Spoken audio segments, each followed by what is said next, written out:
Welcome friends, मैं चिराग Solanki रेडवर्सिटी skill से आप सभी का स्वागत करता हूं आज के लेक्चर में।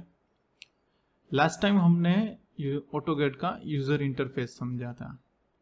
इस बार हम समझेंगे कि ऑटोगेट हम जब स्टार्ट करते हैं, ठीक है, तो हमें कौन सा बेसिक चीज़ों का ध्यान रखना चाहिए, कौन कौन सा सेटअप है जो हमें करके रखने चाहिए। काफ़ी बार आप जब चालू करते हैं तो यूनिट कुछ अलग दिखते हैं, आपको स्क्रीन साइज ठीक नहीं होती है, ठीक है। यहाँ पे स्टेटस बार में क्या चालू रखे, क्या बंद रखे, कितने सारे टूल है। तो चलिए आज इन्हीं सभी चीज़ों को समझते हैं। तो जब भी आप ऑटोगेट स्टार्ट करो, ठीक है, तो सबसे पहले आपको यहाँ पे ये जो वर्कस्पेस दिखेगी, ठीक है, वो स्टार्ट करने के लिए 2D में आपको लानी होगी। तो 2D वर्कस्पेस सबसे पहले लाने के लिए वर्कस्पेस स्विचिंग, जहाँ से वर्कस्पेस स्विचिंग, मान लो कि आपने लास्ट टाइम 3D में काम किया था तो वर्कस्पेस शायद आपकी 3D में हो, 2D में हो तो कोई चेंज करने की कोई ज़रूरत नहीं है। 2D में है, कहाँ से पता चलेगा, तो कि यहाँ ड्राफ्टिंग एंड एनोटेशन से। तो ड्राफ्टिंग एंड एनोटेशन है तो उसको रहने दीजिए। अगर यहाँ पे ये 3D या 3D मॉडलिंग वगैरह में है, फॉर एग्जाम्पल यहाँ से 3D बेसिक वगैरह में है, तो आप उसको यहाँ से स्विच करिए। कैसे करेंगे, तो कि यहाँ पे आपको क्लिक करना है, ठीक है, और ड्राफ्टिंग एनोटेशन लेके आना है। ये ऑप्शन कैसे यहाँ पे आता है वो हमने लास्ट लेक्चर में देखा था। अगर नहीं आपको आता है तो आप लास्ट लेक्चर रिवाइज कर लीजिए एक बार, यूजर ऑटोगेट का यूजर इंटरफेस वाला जो वीडियो है वो देख लीजिए। फिर यहाँ पे कुछ सेट करने की ज़रूरत नहीं है फिलहाल के लिए, ठीक है, जब तक ये चीज़ें आप सीख नहीं लेते।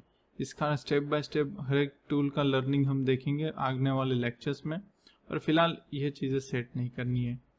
ड्राफ्टिंग एनोटेशन करोगे तो यहाँ पे जो बेसिक चीज़ है वो यहाँ पे रहेगी। तो सबसे पहले यहाँ पे स्टेटस बार को सेट करना सीखते हैं कि स्टेटस बार में क्या क्या चीज़ें रखनी है, क्या क्या नहीं रखनी। सिस्टम अगर आपकी है, ठीक है, मतलब पब्लिक में नहीं है तो आप रख सकते हो, और प्राइवेट अगर आपका कंप्यूटर लैपटॉप है तो उसमें कर सकते हो। अगर मतलब ज़्यादा यूज़र्स है तो उसमें चीज़ें बदलती रहेगी। तो आपको अलग मेथड मैं फ्यूचर में सिखाऊंगा कि आप अपना टेम्पलेट कैसे जनरेट कर सकते हो और अपना टेम्पलेट वापस हर बार कैसे ला सकते हो। पर फिलहाल स्टेटस बार पे फोकस करते हैं कि स्टेटस बार में यहाँ पे काफ़ी सारे टूल्स हैं, कौन से चालू रखे कौन से बंद रखे, काफ़ी सारे टूल में कन्फ्यूज़न हो जाता है। तो मैं एक लिस्ट आपको दे दूंगा कि कौन कौन से हमें 2D के लिए चाहिए। 2D में भी बेसिक काम करने के लिए हमें कौन कौन से चाहिए, ठीक है। तो शुरू करने के लिए हमें कौन कौन से चाहिए वो हम देख लेते हैं। तो सबसे पहले यहाँ पे 3 एरो जो यहाँ पे आते हैं, ठीक है, तो उस पर क्लिक करो। उसमें बाकी सारे यहाँ से जो सारे ऑप्शन है वो यहाँ पे टिक है, वही वाले हैं। तो यहाँ से सारे के सारे मैं ऐसे हटा देता हूँ। जो नाम मैं बोलूँ, ठीक है, वही आप रखिए तो आपका 2D में इनफ आपको मिल जाएगा। देखिए यहाँ पे पूरा क्लियर हो चुका है। मैं यहाँ से सबसे पहले कोऑर्डिनेट, ठीक है, कोऑर्डिनेट अगर आपको देखने कोऑर्डिनेट के साथ काम कर रहे हो तो फिर आपको यहाँ से ग्रिड चाहिए चालू बंद करने के लिए। फिर आपको स्नैप मोड चाहिए, ठीक है, कभी कभार ग्रिड को स्नैप करने के लिए। फिर आपको चाहिए डायनेमिक इनपुट, ठीक है, कर्सर के पास जो है आपको इनपुट देना है तो स्क्रीन पे इनपुट दे सकते हो, अदरवाइज कमांड बार में आता है। फिर ऑर्थो मोड चाहिए ही चाहिए। फिर पोलर ट्रैकिंग चाहिए, ठीक है, आइसोमेट्रिक ड्राफ्टिंग अगर ज़रूरत अभी है तो, वरना उसको अवॉइड कीजिए। फिर सीधा आ जाइए ऑब्जेक्ट स्नैपिंग, ठीक है, ऑब्जेक्ट स्नैप ट्रैकिंग है इसका नाम, and then 2D object snap, ठीक है। फिर लाइन वेट। फिर सीधा हम यहाँ से आ जाएंगे, वर्कस्पेस स्विचिंग ऊपर नहीं है तो नीचे भी ले सकते हैं। इसके बाद यूनिट्स, बस इतना ही हमें चाहिए। क्लियर स्क्रीन वगैरह अभी टूल आते नहीं है तो क्लियर स्क्रीन वगैरह की कोई ज़रूरत नहीं है, ठीक है। तो इतने बेसिक टूल इनफ है हमारे कि भाई हमें कोऑर्डिनेट्स जो है वो सारे देखने। तो इतने टूल, इसका मैं लिस्ट यहाँ पे स्क्रीन पे दे दूंगा तो आपको दिखाई देगा। तो यहाँ पे कौन से हमने टूल तो ले लिए, कौन से चालू रखने हैं कौन से बंद रख सकते हैं देख लेते हैं। सबसे पहले ये ग्रिड आता है, तो ग्रिड को अगर आपको बैकग्राउंड में ग्रिड चाहिए तो चालू रखिए। ग्रिड से पता चलता है कि हमारा ओरिएंटेशन कैसा है, तो वो चालू रखना एक सही फैसला होता है। फिर यहाँ से डायनेमिक इनपुट आपको स्क्रीन पे इनपुट देने में हेल्प करता है, तो वो चालू रखिए। जैसे कि यहाँ पे मैं सर्कल कमांड लेता हूँ तो कर्सर के बाजू में कुछ नहीं आ रहा, सारे के सारे इंस्ट्रक्शन कमांड बार में जा रही है, और जो भी टाइप वगैरह करता हूँ तो वो सही यहाँ पे ही आएगा। बट अगर मैं डायनेमिक इनपुट रखता हूँ तो अगर कोई कमांड लेता हूँ तो स्क्रीन पे भी कर्सर के बाजू में भी इनपुट का ऑप्शन आ जाता है, तो ये आपकी काफ़ी हेल्प कर देगा।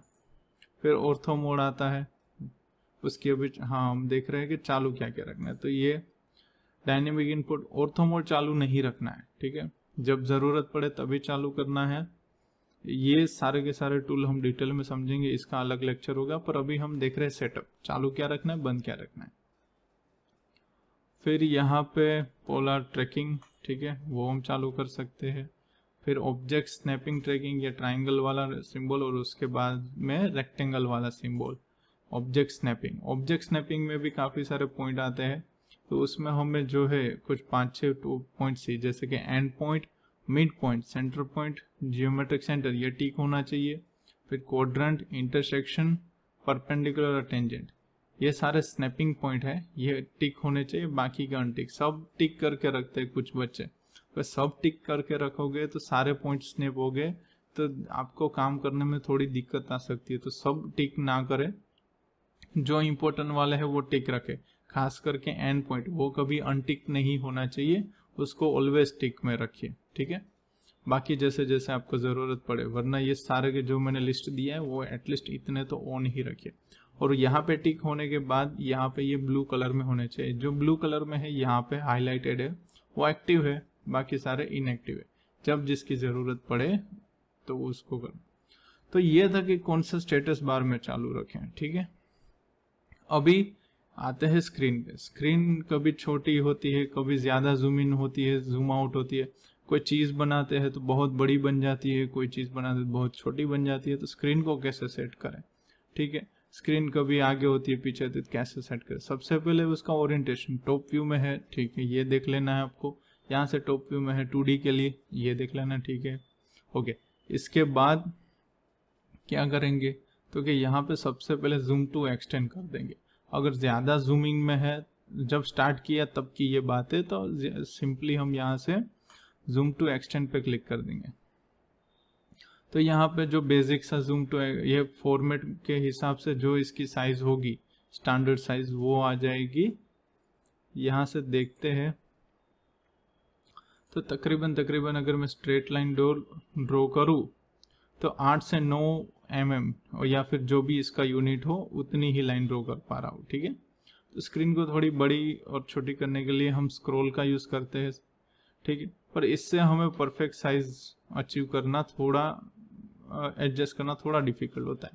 वैसे एक बार आपको सॉफ्टवेयर आ जाए तो कुछ डिफिकल्ट नहीं होता है, बट शुरू में कमांड की हेल्प ली जा सकती है। तो चलिए लिमिट से सेट करते हैं इसको। मान लो कि आपकी स्क्रीन, अभी हम mm में इसका एग्जांपल लेते हैं, तो अगर मान लो आपकी स्क्रीन में है और आपका ऑब्जेक्ट का जो साइज़ है वो 500 बाई 500 के अंदर आ जाता है, ठीक है, तो somewhere around 300 mm to 400 mm का आपका प्रोडक्ट बन जाता है। तो आपको स्क्रीन उससे थोड़ी ज़्यादा चाहिए, जैसे कि आप वो स्क्रीन पे काम कर पाओ। तो स्क्रीन सेट करने के लिए हम क्या करेंगे तो कि लिमिट कमांड आपको स्क्रीन पे टाइप करना है, ठीक है। अगर डायनेमिक इनपुट ऑन है तो ये स्क्रीन पे टाइप होगा, और अगर डायनेमिक इनपुट बंद है तो ये कमांड बार में टाइप होगा। तो लिमिट, ठीक है, लिमिट्स लिख के एंटर दबा दीजिए। तो आपको सिर्फ यहाँ पे एक इमेजिनरी रेक्टेंगल समझना है, और रेक्टेंगल का left hand side down corner, ठीक है, लेफ्ट हैंड साइड कॉर्नर आपको लोअर कॉर्नर ये वाला, और यहाँ पे दोनों के सिर्फ आपको कोऑर्डिनेट्स दे देने हैं। तो यहाँ पे मैंने लोअर लेफ्ट साइड में ओरिजिन को दे देता हूँ 0,0। डायनेमिक इनपुट होगा तो आपको टैब दबाना है, एंटर, और हमें right hand side upper corner, तो वो हमें कितना रखना है। तो right hand side upper corner हम मान के चलते हैं कि हमारी प्रोडक्ट 500 के अंदर है, तो हम 500,500 ऐसे रख सकते हैं, ठीक है। पर यहाँ पे और फिर आपको एंटर दबाना है। एंटर दबाने से स्क्रीन रिफ्रेश होके वापस नहीं आ जाएगी, ठीक है। आपको सिंपली यहाँ से जूम टू एक्सटेंड दबाना है। जब आप यहाँ पे जूम टू एक्सटेंड पे क्लिक करोगे, ठीक है, तो यहाँ से आप देखोगे तो तकरीबन अराउंड आप 500 के mm आसपास की लाइन बना पाओगे। ये अभी 495 दिखा रही है, डायनेमिक इनपुट से देखते हैं आपको, तो आपको भी दिखेगा। तो आप देख सकते हो यहाँ पे डायनेमिक इनपुट 494, ठीक है, थोड़ा सा कर्सर की लिमिट है 499, ठीक है। तो ये साइज हमें अचीव हो गई है, ठीक है। जूम टू एक्सटेंड एक बार क्लिक करोगे तो ये हमारी साइज आ जाएगी। तो शुरू करते ही लिमिट सेट कर लीजिए, तो आपको जो है स्क्रीन बार बार सेट करनी नहीं पड़ेगी। उसके बाद आप एक सैंपल ड्राइंग बना लीजिए अपनी किसी साइज का। यहाँ से मान लो कि मुझे कोई एक साइज चाहिए, ठीक है, मान लो कि 80। फिर आपका ड्राइंग जो है आप यहाँ से जूम टू एक्सटेंड करोगे तो ये ड्राइंग स्क्रीन पे हाईलाइट हो जाएगा, और थोड़ा जूम इन जूम आउट करने पे ये ड्राइंग आपके आसपास ही रहेगा, और पैन करने पर ये थोड़ा आगे पीछे करने पे आप स्क्रीन को एडजस्ट कर सकते हो। तो इससे आपको काफ़ी अच्छी मदद मिल जाती है। ड्राइंग को डिलीट कर दूँ, फिर से जूम टू एक्सटेंड करूँ तो वापस वो 500 बाय 500 की स्क्रीन कर देगी, अदरवाइज वो ड्राइंग को जूम टू एक्सटेंड कर देगी, ठीक है। तो इसके बाद हम जो है देखते हैं यूनिट्स को। तो यूनिट सेट करने के लिए हम जो है कमांड का यूज कर सकते हैं। कैसे? UN, स्क्रीन पे हम UN टाइप कर सकते हैं और एंटर, ठीक है। तो ये ड्राइंग यूनिट्स का डायलॉग बॉक्स खुलेगा, ठीक है। तो यहाँ से भी हम एक्टिव कर सकते हैं। ऑटोकैड के सिंबल पे जाइए, ड्राइंग यूटिलिटी में क्लिक कीजिए और वहाँ पे आपको तीसरा ऑप्शन मिलेगा यूनिट्स, ठीक है। तो सेम डायलॉग बॉक्स ओपन होगा। तो यहाँ पे आपको फॉर्मेट सिलेक्ट करना है, आपको किस प्रकार से काम करना है उस प्रकार से आप अपना जो है फॉर्मेट सिलेक्ट कर सकते हैं। मान लो कि आपका बैकग्राउंड मैकेनिकल है और आप MM वगैरह में काम करते हो फॉर एग्जांपल, तो आपको डेसिमल फॉर्मेट चलेगा। डेसिमल फॉर्मेट जो है 0, 00 ऐसे काम करता है, मतलब आपने 10 दिया तो 10, फिर 100, 1000 इस चीज को समझता है। और अगर आप आर्किटेक्चर फॉर्मेट यूज करते हो तो यहाँ पे इंचेस के साथ अगर आपने 12 इंच दिया है तो वो उसको 1 फीट कंसीडर कर सकता है। फिर आपने 24 दिया तो उसको वो 2 फीट में जो है कंसीडर कर सकता है। तो फुट इंच का जो फॉर्मेट है वो आर्किटेक्चर फॉर्मेट समझ सकता है, और जो आप हमारा जो डेसिमल फॉर्मेट है 1 मतलब 10, 100, 1000 ऐसा जो फॉर्मेट है हमारा वो डेसिमल समझ सकता है। इसके अलावा भी इंजीनियरिंग, फ्रैक्शनल, ठीक है, साइंटिफिक होते हैं और ये ज़्यादा यूज में नहीं आते, ठीक है। यहाँ पे जो है डेसिमल और फुट इंच का कॉम्बिनेशन करके इंजीनियरिंग होता है, वो हमारे काम का कुछ नहीं है। फिर फ्रैक्शनल है तो सिर्फ फ्रैक्शनल काम है, भी कुछ काम नहीं है, ठीक है। और साइंटिफिक, तो सिविल आर्किटेक्चर के लिए अगर हम छोटे मतलब जहाँ पे भी फुट इंच में काम होता है तो आर्किटेक्चर फॉर्मेट, और अगर डेसिमल में काम करना है तो डेसिमल, ठीक है। तो जैसे आपका बैकग्राउंड ऐसे यहाँ से सिलेक्ट कर लीजिए। फिर उसके बाद प्रिसीजन में यहाँ पे काफ़ी डिटेल प्रिसीजन तक आप जा सकते हो, तो ऑटोकैड उतने प्रिसीजन का आपको ड्राइंग बना के दे सकता है। फिलहाल मैं यहाँ पे स्टैंडर्ड 00 सिलेक्ट कर लेता हूँ, जिससे कि नॉर्मल ड्राइंग में इतने प्रिसीजन तक होता है। इससे ज़्यादा प्रिसीजन अगर होता है तो आप यहाँ से चेंज कर लीजिए। एंगल में भी यहाँ पे 00 का प्रिसीजन दे सकता हूँ। फिर क्लॉकवाइज है, एंटी क्लॉकवाइज है, तो जैसे ही एक्स एक्सिस के साथ मिलके कैसे काउंट होता है इसका, तो इसको यहाँ पे मैं बाय डिफॉल्ट एंटी क्लॉकवाइज है वही रहने देता हूँ।